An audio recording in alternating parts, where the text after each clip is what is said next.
ঘরে যদি কয়েকটা গাজর থাকে তাহলে এক্ষুনি ব্লেন্ডারের মধ্যে দিয়ে বানিয়ে ফেলুন সবচেয়ে মজার হালুয়া, সবচেয়ে রাজকীয় স্বাদের হালুয়া। আর এই হালুয়াটা দেখতে এত সুন্দর হয় যে কারোরই প্রথম দেখাতেই মন চাবে একটু চেখে দেখি। আর একবার এটা মুখে দেওয়ার পর সাথে সাথেই মনে হবে পুরা লাইফের সবচেয়ে বেস্ট হালুয়াটাই খাচ্ছি। যে কোনো স্পেশাল আয়োজনে বা মেহমান আপ্যায়নে এভাবে গাজরের হালুয়া বানিয়ে দিলে সবার চোখ প্রথম এটার দিকেই যাবে। এটা এতটাই মজা, এটা কিন্তু আপনি না বানিয়ে থাকতে পারবেন না। তাই ভিডিওটা চাইলে শেয়ার করে রেখে দিতে পারেন, পরে ইনশাল্লাহ কাজে আসবে। 8-10টার মতো হবে গাজর, খুব ভালোভাবে ধুয়ে নিয়েছি। তারপর খোসাগুলো ছাড়িয়ে বুটার অংশগুলো ফেলে একটু টুকরা করে কেটে নিয়ে ব্লেন্ডারের জারের মধ্যে দিয়ে দিলাম। অল্প করে দিলাম, একটা করে পাস দিচ্ছি আর হয়ে যায়। গ্রেটার দিয়ে ইচ্ছা করলে কেটে নেওয়া যায়, সেক্ষেত্রে সময়টা একটু বেশি লাগে। তো আমি এই যে এরকম ভাবে ক্রাশ করার মতো হয়েছে আর কি, দানা দানা আছে গাজরগুলো, এরকম করে অল্প অল্প করে পাস দিয়ে এই মিনিটের মধ্যেই বানিয়ে নিলাম। তারপর একটা তেলে প্যানের মধ্যে নিয়ে নিলাম। এর সাথে দিয়ে দিচ্ছি একদম সর তোলা ঘন জাল করা দুধ আমি এখানে 1.5 কাপের মতো দিলাম, একদম সর সহ।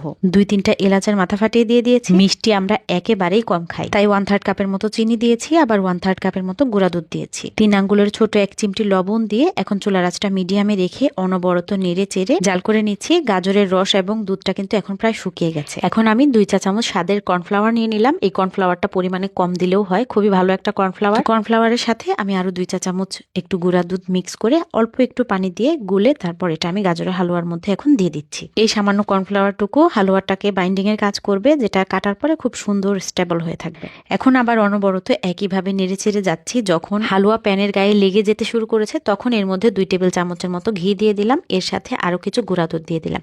এই পর্যায়ে মূলত মাও ব্যবহার করলে স্বাদটা ভালো হয়। আমার কাছে মাওয়া না থাকার কারণে আমি ঘি আর গুঁড়া দুধ দিয়ে দিলাম, এতে করেও আসল টেস্টটাই পাওয়া যাবে। তো হালুয়াটা নাড়তে গেলে যখন এরকম দলা বেঁধে কায়ের মতো উঠে আসছে তখন এটা আমি প্যান থেকে নামিয়ে একটা সমান পাত্রের মধ্যে রেখে মোটামুটি চেপে চেপে একটু সমানভাবে বিছিয়ে দিই। পাত্রটার গায়ে আগে থেকে একটু ঘি মেখে রেখেছিলাম। হালুয়াটা চাইলে কিন্তু এই পর্যায়েও খাওয়া যাবে, কিন্তু স্বাদের তো শেষ নেই। স্বাদ আরো বাড়ানোর জন্য আমি একটা পাত্রের মধ্যে আগে থেকে জাল করা ঘন দুধ নিয়ে নিলাম, 1/2 লিটার। 1 লিটার দুধকে জাল করে 1/2 লিটার করা হয়েছিল।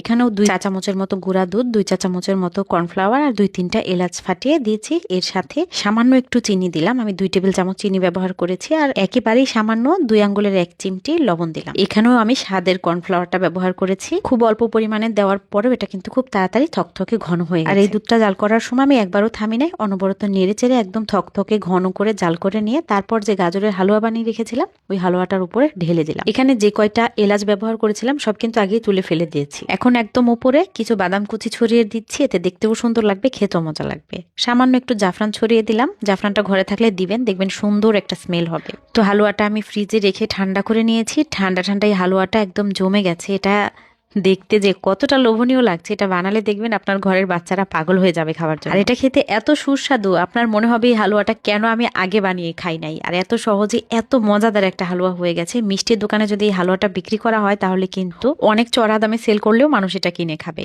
আমি এটা কেটে যখন প্রথমবার একটু মুখে দিলাম তখনই ফিল হলো যে বেস্ট একটা হালুয়া খাচ্ছি। শুধু আমি না, আমার বাসার সবার কাছে এটা বেস্ট লেগেছে। একবার হলেও এটা বানিয়ে দেখবেন, ইনশাল্লাহ আপনি খুশি হয়ে যাবেন। আজকে চলে যাচ্ছি, আসসালামু আলাইকুম।